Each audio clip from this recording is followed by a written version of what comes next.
But Gerard Larousse's Porsche, leaving from Warsaw in typical Monte weather, is another likely winner. Would it be snow and ice all the way this year?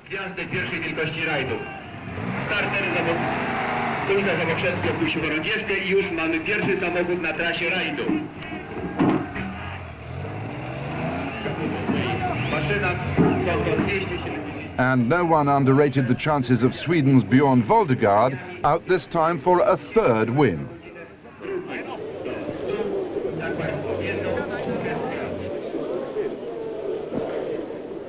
As usual, the rally also started from its finishing point, Monte-Carlo, where the weather was warmer.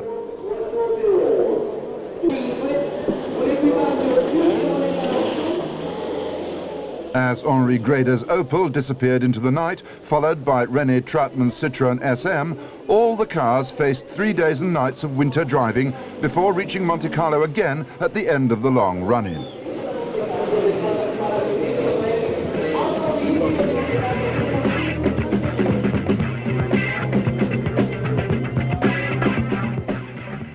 Sometimes there were snowplows on the way, but all this was only the beginning for the 242 cars that left the night.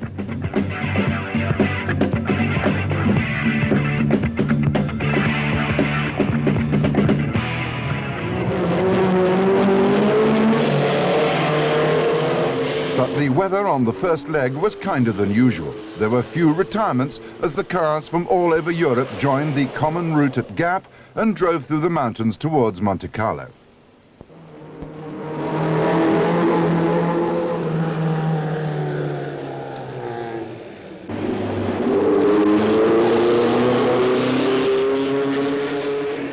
In car number 21, Lampinen was still going well at La Turbie.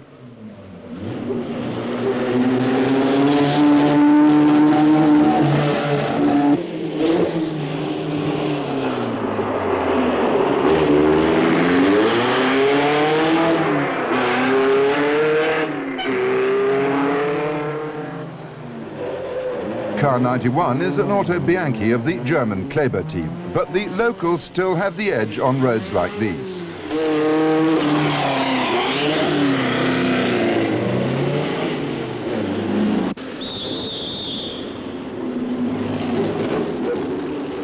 The run-in is no joyride. As the crews got tireder, the time schedule between controls tightened up.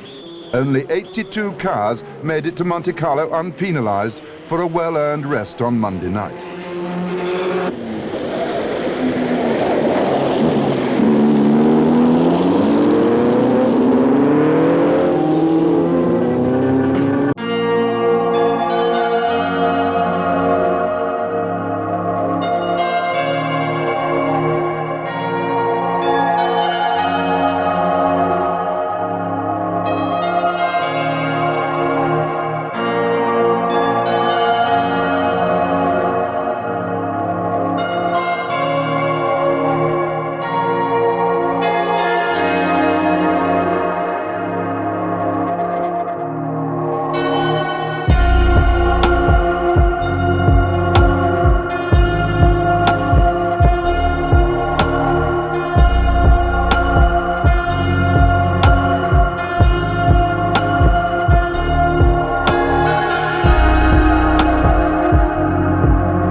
Over Anderson, car number 11, last year's winner for Alpine. Munari in third place after the first two special stages. Voldegard now leading on Porsche power.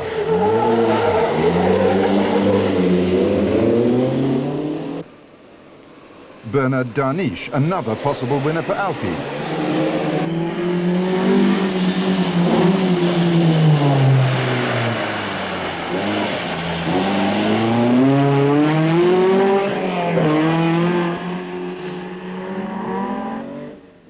Simo Lampinen still backing up the Lancia effort.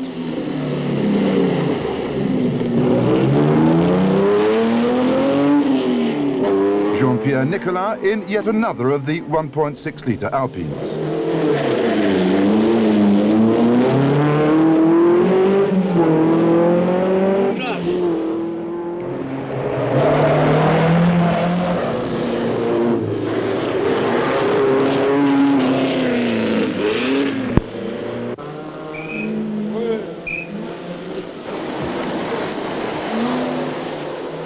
By now, the form was beginning to show. The roads were drier than expected on the early special stages, which suited the power of the big 2.5-litre Porsches. Voltegaard and Larousse were well ahead. But the Lancias, especially Munari, and the Alpines,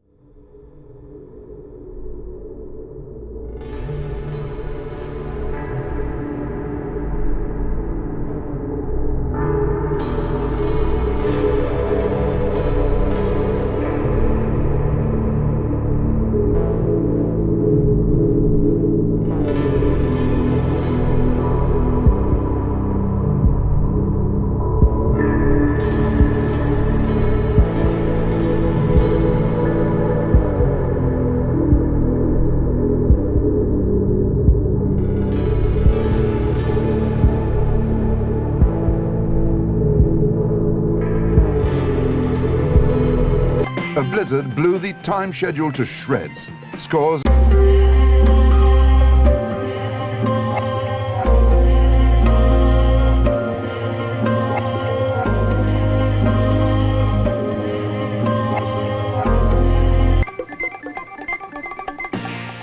Next morning, on snow and ice, it was a different rally.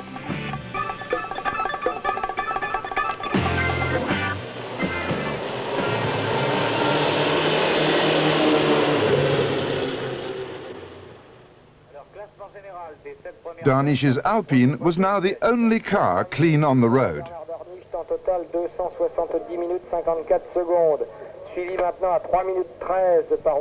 And the Kleber radio car told Rallye HQ that Voltegaard had left the road and retired.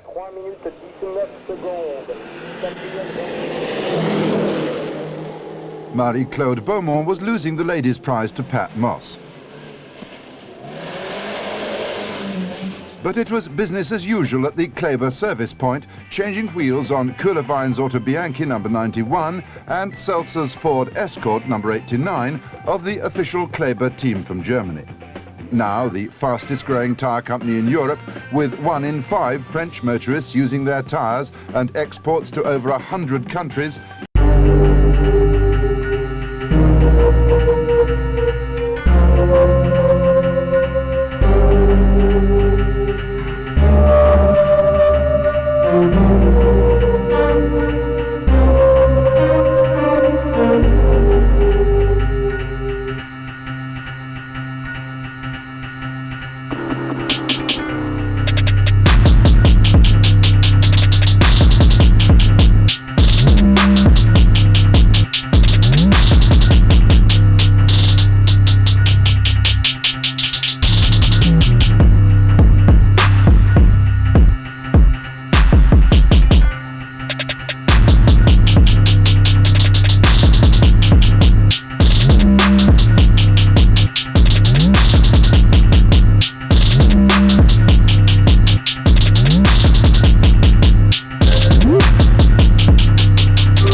Of the 206 cars that left Monte-Carlo the previous morning, only 34 made it back again. Ove Anderson and John Davenport were leading in their Alpine. Rana Aaltonen in Datsun number 5 had lost time and lay 7th. Et la voiture numéro 6, l'Alpine A110 de Jean-Claude Andruet et Pierre Pagani.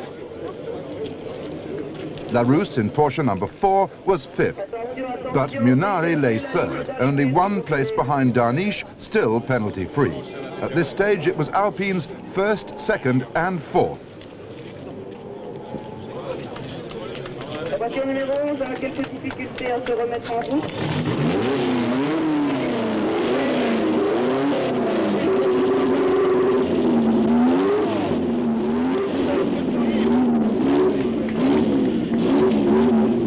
Driving with Liz Crellin, Pat Moss had a nasty moment or two, especially when an Alfa Romeo went over the edge in front of her Alpine. But she arrived in Monte-Carlo 19th with her daughter to greet her and well ahead of her rival, Marie-Claude Beaumont.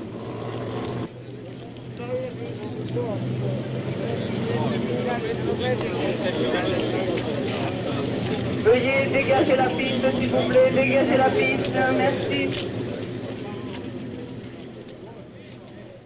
But there was still the final test, all in the mountains again and all at night.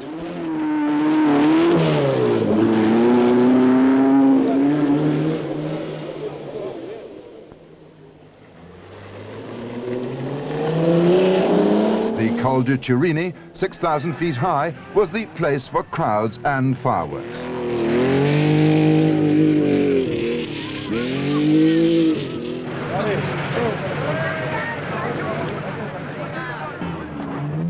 Aaltonen in the Datsun.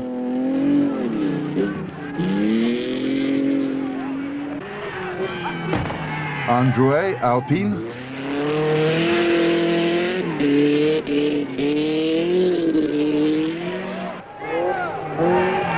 Anderson Alpine still leading.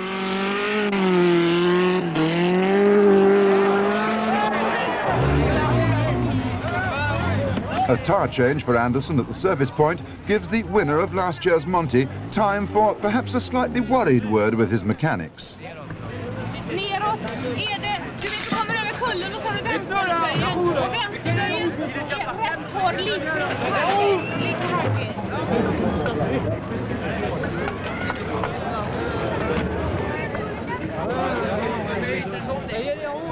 Anderson and Davenport drive off in good shape, but soon they'll be out with a broken gearbox.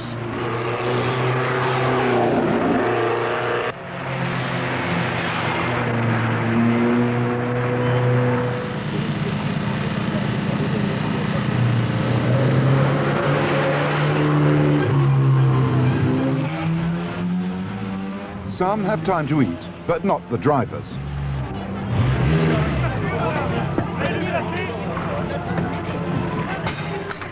The Works Alpines are in trouble, though not Pat Moss. She too has time to chat at the service point.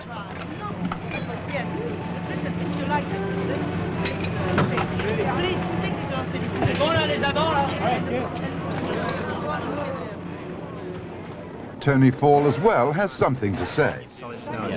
So we're going on, what are we going on? S's. Are we on S's? But navigator Mike Wood mentions their Datsun troubles. Misfire, and we've had to put a new part inside the car, and we can't fasten it in properly. It's all strapped to the car tape and one thing and another. Right. We're just barely making it. 2 minutes.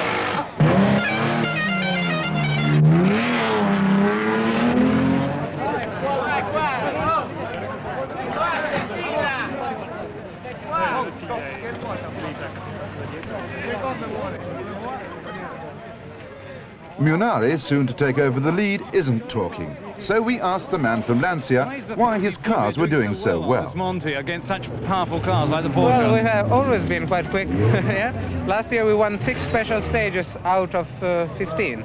So that was not too bad, but of course we broke the car and so we were out of the game. But if we don't break the car, we think we can always do not too bad. On the Chirini again, it's Munari.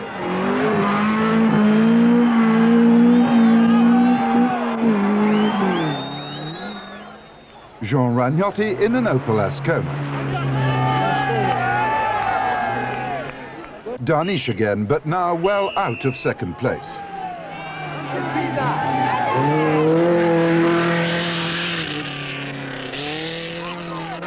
Tony Fall soon to retire with a broken drive shaft.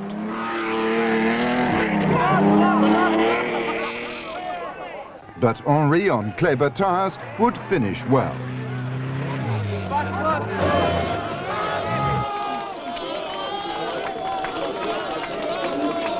By the rally's end at breakfast time next morning, only 24 cars had finished the course.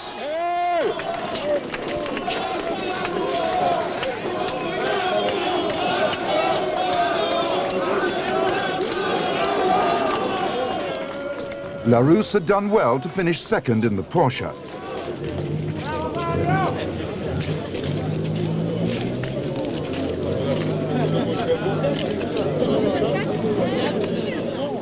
And Aaltonen is third in the big Datsun. But the biggest cheer of all, almost a riot, is for winner Munari.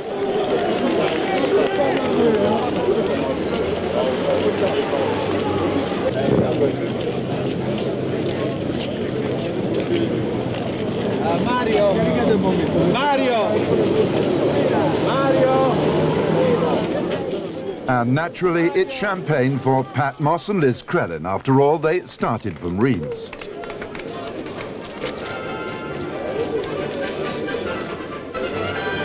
Outside the Royal Palace, the prize-giving, with Prince Rainier and Princess Grace to give the rally their official accolade.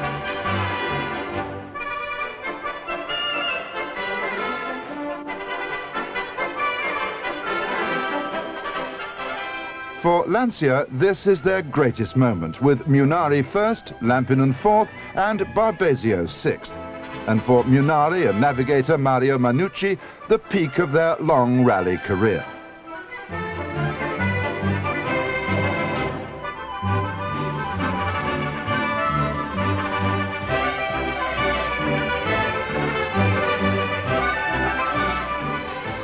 For Pat Moss, an 8th ladies' prize is a record that will surely never be broken.